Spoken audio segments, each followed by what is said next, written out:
Hi folks, Monday morning, I think the 27th of September, not exactly sure. I've got quite a lot of things to do, but just have some things on my mind that I want to share. I have so many things on my mind that I'd like to share, so many things. It's just when you connect with, I'm just saying some of the comments that people leave from time to time are just so, like I can feel the energy behind them, I can feel the love, I can feel the support behind them, I can feel the light behind them. And it's invigorating. It's so special. I don't know what it is. It's so inspiring. It's just so, like, it makes everything feel okay. It makes you feel, for me, it makes me feel good. It makes me feel just energized, just like I'm connected to the light in a way, and just feel safe. Just feel, I don't know. Just it's such a special space for me and place. And just the reassurance, the comfort of it. I don't know. There's just an energy behind it that just, it's almost like finding a nugget of gold or something like that, or just, I don't know, a diamond just sticking out of the sand or something or other, and precious gem or something like that, and you connect with and you recognize it for what it is, and and you just you feel, I don't know, because the comments help me realize the diamond that I am, the gem that I am, okay? And it's like coming across it on, it's a very rare, it's very unexpected, and it's very precious. It's a very precious thing. And so that's what the comments help me feel, from time to time. So I'm not fishing for them, they're more than welcome, but they just come when, for when the viewer is inspired, connects, whatever, relates, and it's not forced. I don't ask people to subscribe. I don't ask people to, that's on my channel. It's not and there's nothing wrong with that for a lot of, conscious channels, to ask people to hit the bell icon to get notifications and buy my merch. Isn't, to a certain degree, the people who are just out for profit, that's something else. But so I don't really ask, anything really from my viewers, and so it must come naturally, obviously, which it does, and that's what makes it even just as special as it does, in that way. And I don't know, I'm feeling a bit anxious this morning, for different things that are going on, but just my own awakening of the world. My relationship with God, like, what does that mean? How have I seen God before? How have I interpreted my relationship? How much imagery has been in my mind about the idea of God, and how much of it is untrue? How much is untrue in the world? How much the world is hurting right now? How much pain the world is in? I feel like I'm having a deja vu, actually. How much the world is hurting right now, the state of things, and whatever it is. Let me put it this way. Like I've mentioned before, I don't have many people in my life, maybe one or two, and extended so-called friends and whatever it is, and family. But I'm saying people that, this lady in my life who I've spoken about, Mandy, like, we're just so different. I haven't yet uploaded that video. I'm going to soon. I'm a bit nervous about it, but it gets rather personal. And we're just on such different scales of life, like I mentioned, and then I look and I say, how much of my relationship is genuine with her? Like, how much of her is genuine? How much of it is authentic? Because, like, when you wake up in this world, one of the most unpleasant and discomforting and disorientating things, and sort of just scary things, frightening things, anxious things, despairing things, is what's not real. What's not true. And, like I was talking about in my relationship with food, and when food is not cooked with love, and, not real food, not healthy food, right? Like, just inauthenticities, or just, like, you realize things that are just unhealthy. Like, you realize watching violent films are unhealthy, where you see the guy being tortured, is unhealthy, and you cringe with it when you see animals being hurt and abused. And last night I was lying in bed and I thought to myself, what kind of person, what kind of individual does it in, what's their headspace? How is it even allowed that like one individual can torture another one? One individual can physically harm or mentally harm another. It's just so not in my own dictionary, in my comprehension of understanding whatsoever. I don't understand it. I don't understand, like, the people that have, you see these like torture, you go into these museums like in London and these, whatever it is, was a movie based on it, and all these torture devices. It's like, who sits and thinks about that stuff? What kind of human being comes up with that? I was watching this, the coldest place in the world. It's somewhere in Siberia. I think it was Siberia. I could be wrong, right? And it's a road, I think, of like, I don't know how many kilometers. It's long, okay? It's a hell of, and it was made by prisoners. And it was so cold that if for every meter another person died, they worked out that 1 million people died while, slaves and prisoners, while building this road. Okay, it wasn't even really a road. It was just to get to this town or something like that in the middle of Serbia. You can watch it. I think it's called Australian 60 Minutes, the coldest place in the world. The coldest place that's ever been, registered as minus 71 degrees. I don't know what, is it Fahrenheit or Celsius? Celsius. I don't know what it is in Fahrenheit. But maybe I got that wrong. I get them confused sometimes with this metric system. I don't think it's Celsius. And just like people that just died, while and like you see these things of, human beings like shackled with things around their necks and chains around their necks and chains around their arms and their feet, and like, and they're busy walking and one after the other one. And you think to yourself, what kind of human being does this? And a lot of the time, it's not out of that human being's protection that they're doing this to other people. Like the movie Gladiator, I was thinking about it, and there is a truth to it. I'm just saying how people would come to watch these Colosseums and to see other people get killed, get murdered. That's like, what? I'm so far from it, folks. I can't relate to it. It is so alien. It is so foreign. It is so bizarre for me. I don't know what to say about it. I don't understand. I just don't understand it. I just don't understand how people can hurt one another like that. Like in this country, people are raped all the time. I mean, rape. It's like the mindset of the individual who's doing the raping, I don't know. Then you bring in the kind of question of what is consciousness? Like, who is conscious at the same time? Like, is there even a conscious person there in the first place for the villain and the victim a lot of the time? Because again, different people can handle different things. It's not as extreme. I mean, in Ethiopia, not the whole of Ethiopia, but in this one town, it's the hottest place in the world actually. 1 out of every 3 children die. And yet the people continue. It hits temperatures of 60 degrees, right, in heat.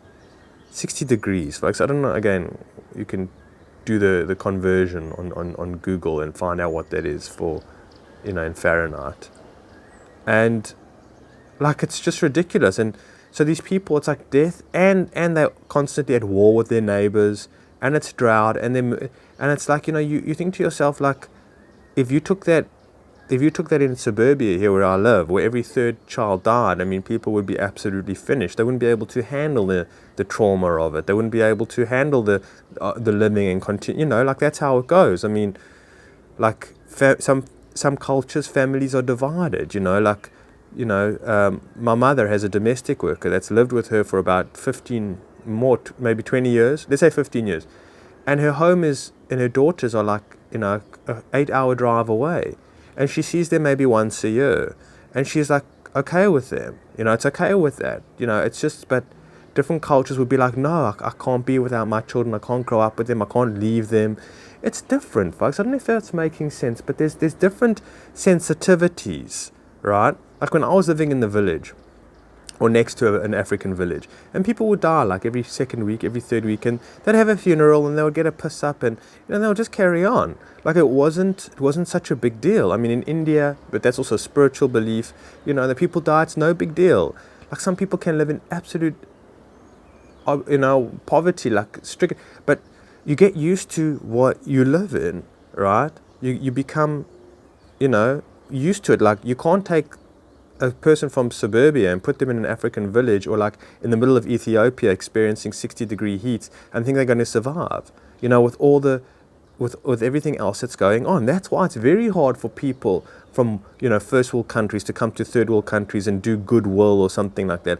It's absolutely traumatizing. It's absolutely heartbreaking. It's beyond your belief of what's going on, right? You can't believe the starvation. I mean, on the one hand, you can switch on the TV and see a channel about my 500 pound boyfriend, or 600 pound or 3 4, I don't know, massive amount. These people who are bedridden because they're so obese, the guy can't barely even turn around, can't even shower, wipe himself, do anything. And then on the other hand, you got children by the millions dying of starvation, and in certain states in America and around the world, like the obesity is normal. It's like, there's so many fat people, overweight people that there's, they don't even know. You don't even know, normal sized people or something like that. I don't know. Do you know what I'm saying? And so it's just, that's it. And so you just conditioned from your birth, from your genetics, from many, many things, and you're acclimatized to it. But the conscious, sensitive individual, right, is appalled by injustices, appalled by inauthenticity, appalled by lies, by deceit, by manipulation, by projection of pain onto others. It's criminal, it's unethical, it's unlawful, it's ungodly, right? And that's how one of our biggest challenges is being conscious and sensitive individuals, empathic individuals, right? It's like, how do we coexist? How do we work with this? We're being triggered all the time, emotionally, psychologically, being triggered by the decaying world, a moral breakdown, the lack of humanity, the lack of authenticity. And that's what I was saying in my own life with the lady in my life, Mandy. Like I've often asked, like, how much of it is role play? How much of it is from my side just role play, because we role play in relationships? How much of her is authentic? How much of her can be authentic, right? And so that sometimes freaks me out, because I've often asked this in my relationships, like, how much of it is genuine? How much of it is just pretense? I need to know that people in my life that is just pretense, brother, that's just, my brother's just pretense. Let's say my uncle, that's just pretense. Most people, it's just pretense, right? And that's fine, because it's just a means to an end a lot of the time. But, the ones that you put your energy, your heart and love and passion and care and concern about more, because you care about everybody in a way, you do. You don't care less. I mean, you care more, but you don't not care.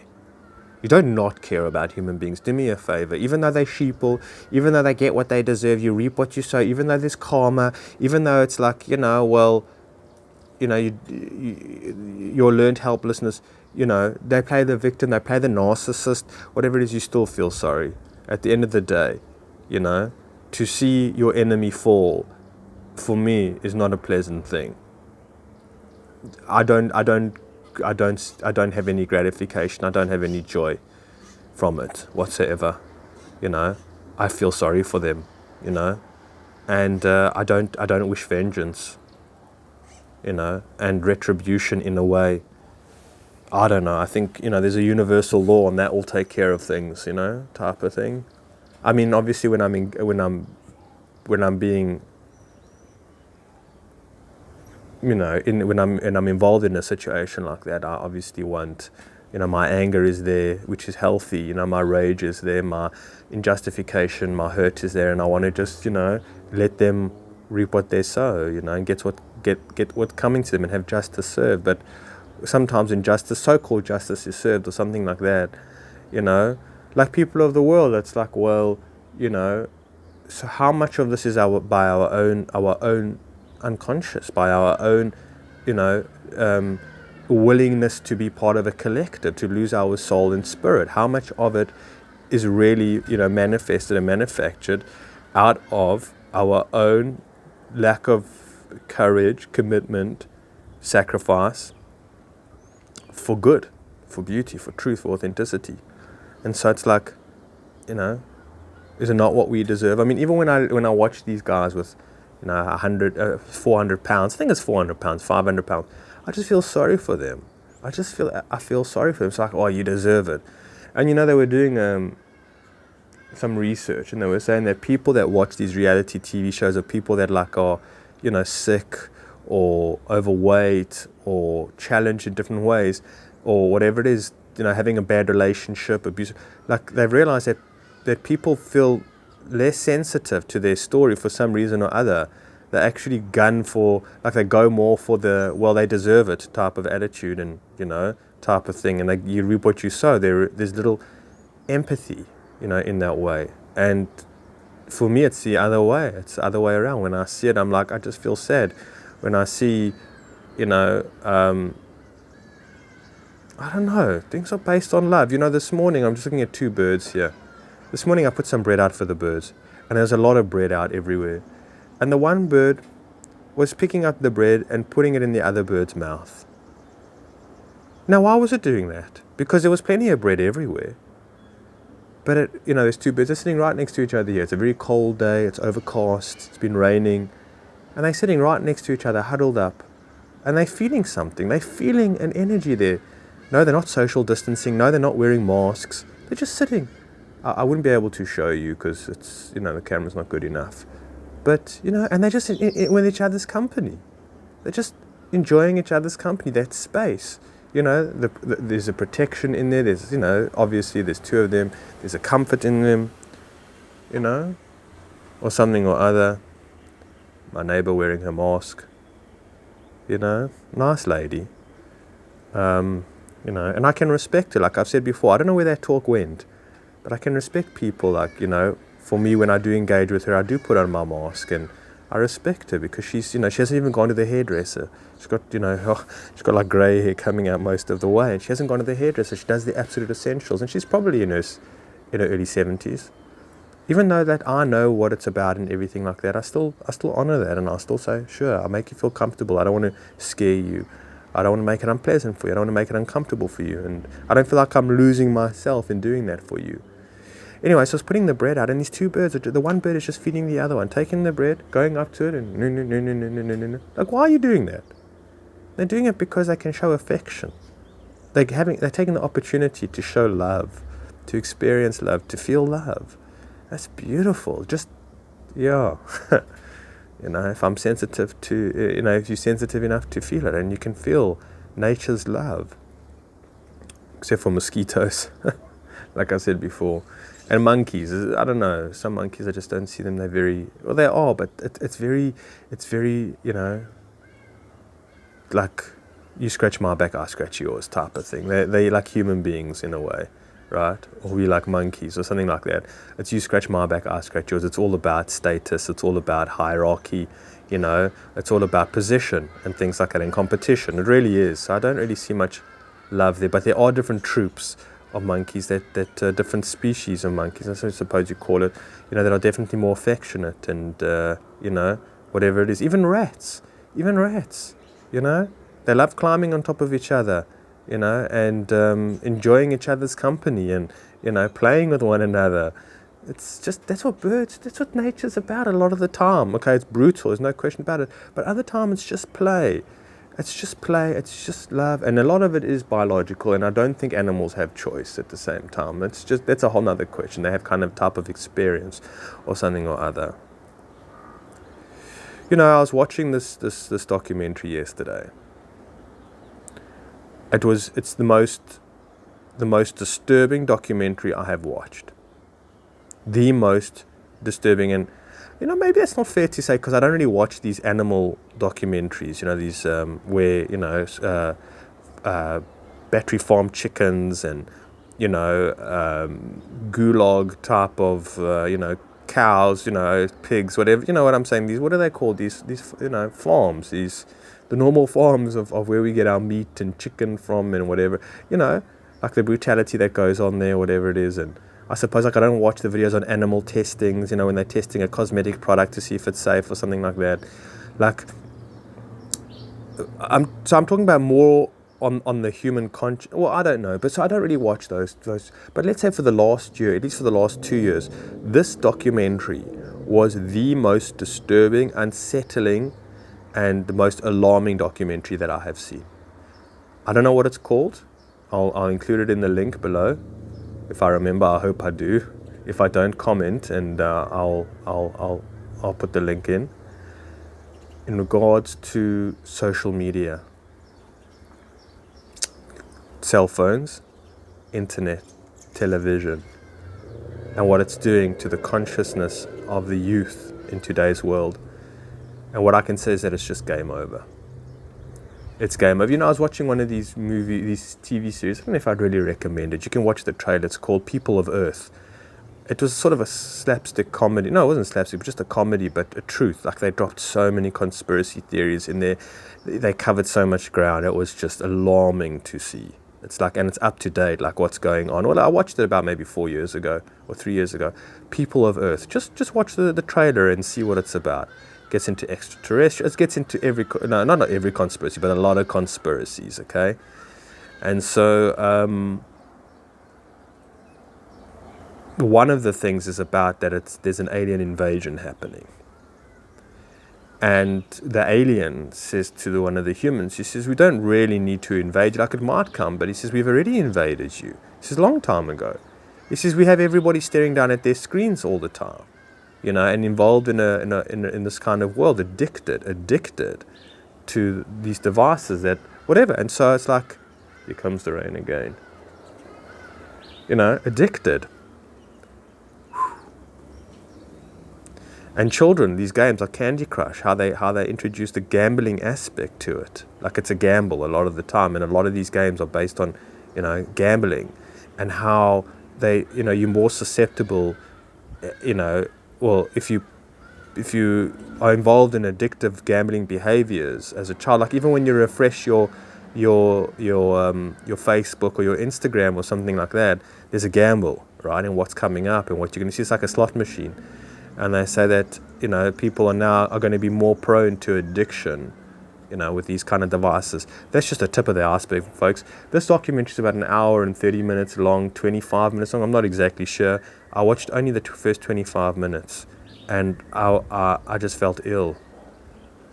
I'm serious, I just felt shocked. I just was like, I cannot believe this. And I've watched documentaries on AI. I've watched documentaries on social medias. I've watched, you name it. You absolutely name it. But this is the most psychological. This is psyop warfare that has gone on, and is going on, and is the most detrimental to human consciousness, I would say. And I would say that it's bigger than if there is climate change or whatever.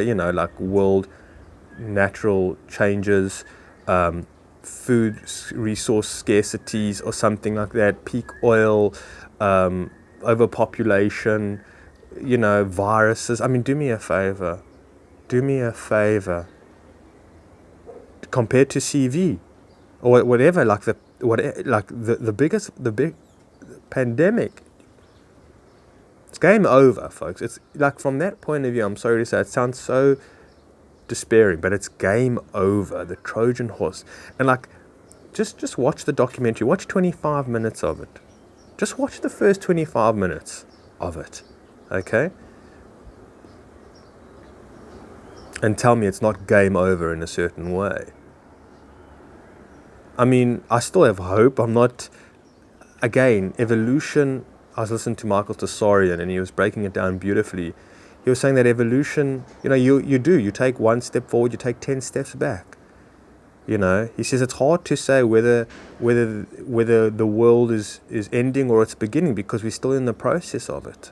He says it's hard to tell. We cannot tell in one lifetime, in a way, from a spiritual conscious, point of view of what might be going on, right? From our perspective, it looks like, it's game over, and it is in a certain way, but from a higher perspective, and what's being, produced, is, it's not game over. I'm sure that there's almost like a tree in nature that only when the tree starts to die, and I'm saying the leaves or whatever it is, like even if you look at, I was watching this thing on octopus the other day, And the mother octopus, I mean, she looks after her eggs for 6 months, and she becomes so exhausted and tired she doesn't eat, and then eventually she dies. But from that, all these other, babies of octopus or whatever are born. I don't know, and I'm sure there is some things in nature where like the seed is continued, where there is a continuation, but almost everything else dies in a way. So it's hard for us to see on this organism of Earth what's going on. It's very, very hard, folks. This is another thing that's been on my mind. It's very hard to have an understanding or conclusion or work it out what's happening. You just can't, you just cannot. It's just a monkey mind trying to understand such a complex.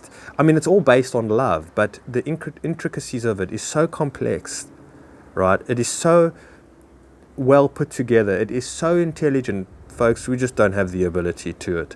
As much as, this is another point that I wanted to say, is like as much as we feel that we are the children of God, or that, you're the boss's son in a way, that doesn't give you the intelligence of anywhere close to the father or the mother, Yes, by default, that's what you are by nature, right? But you can't, your world's apart, your dimensions apart, your universe is apart, right? I'm saying, and this is what a lot of people don't understand. Well, some people say, well, I'm God, I'm playing like if I'm not God, and I'm God, and so what the hell do you understand about reality? What the hell do you understand about yourself? What do you understand about the complexity? Because it's so complex of duality, right? You immersed in emotion, you immersed in genes, you immersed in nature and nurture, you immersed in it, right? You think you understand, even if you're a psychic, even if you're a channeler, whatever it is. I mean, Terence McKenna says, even if people are dead, and people are talking to the dead, the ones that have passed on, doesn't make the dead any more, intelligent or conscious or brilliant in a way. They still, it's still befuddling, and they're still limited in certain types of ways, if that makes sense, And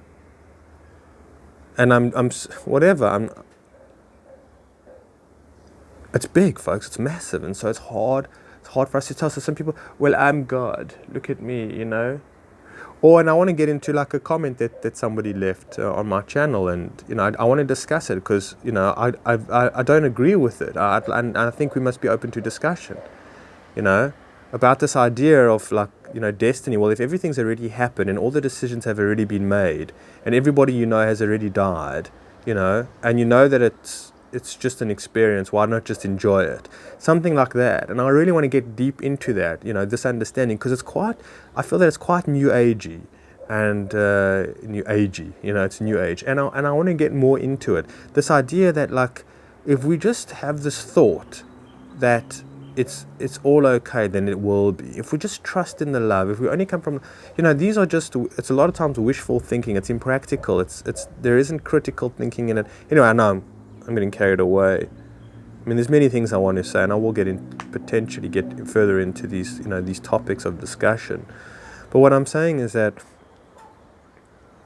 even if we're the son of God, the daughters of God, the children of God, as the alchemists say, Terence McKenna says that man is higher than the angels. He's like God's brother.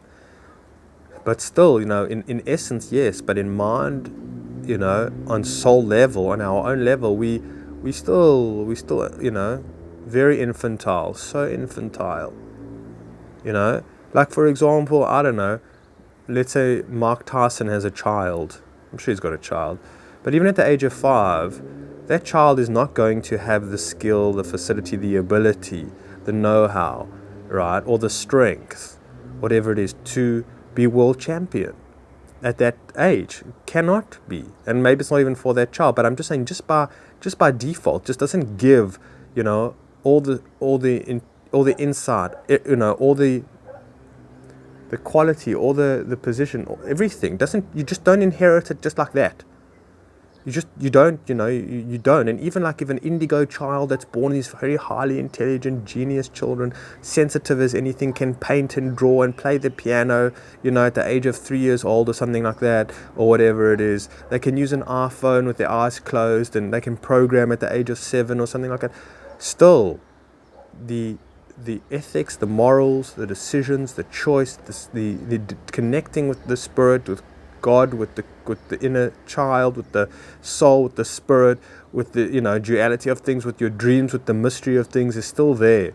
And it's just as much profound for a scientist, a psychologist, a Kabbalist, an occultist, a magician, an astrologist, a numerologist, whoever it is, a shaman, whoever it is. You see these shamans, practiced a shaman for 25 years. How many people has he taken, on deep, soul missions? I'm saying, how many ayahuasca retreats has he taken? But yet, he's using ayahuasca to try and use it for black magic or something like that. You can't believe it. These gurus, okay, which weren't really, authentic at the same time. Flawed. We are so flawed, it's ridiculous. So we should have a lot of humility, right? And saying, look, I don't know what's going on, but I trust and I have faith. And you know what? Because I get so perplexed at times. And my perspectives are changing and I'm seeing things anew all the time. I'm seeing myself anew, the world anew, people anew, purpose anew. Everything is new. Behold, I make all things new, as Paul Selig, the channeler, says. Behold, I make all things new.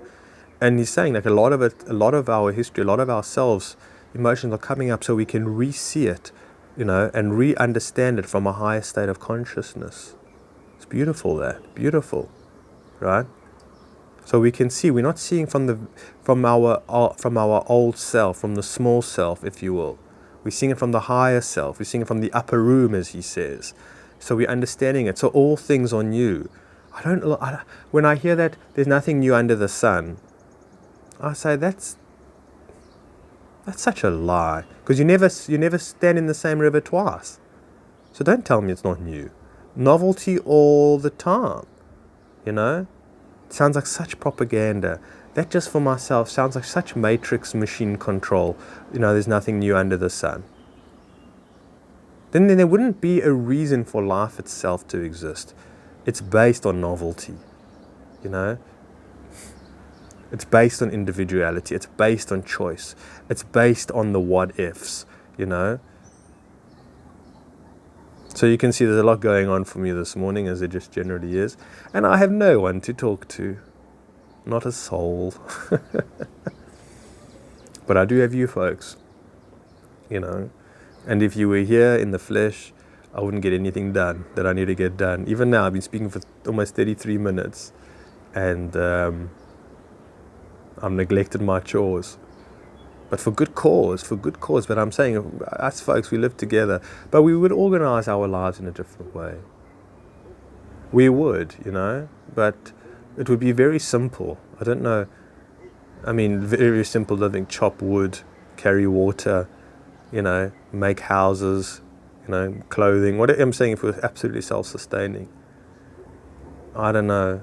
But we would have so much catching up to do. We would have so much to reflect on, But I don't know if we would have had that had we had always just been together. Maybe we would have, with practicing psychedelics, ceremonies. I'm sure that life itself is enough complicated and bizarre and challenging, wherever you are in the world, whatever age you're at, in order to make it profoundly interesting, and much to discover and to contemplate over, and so on and so forth.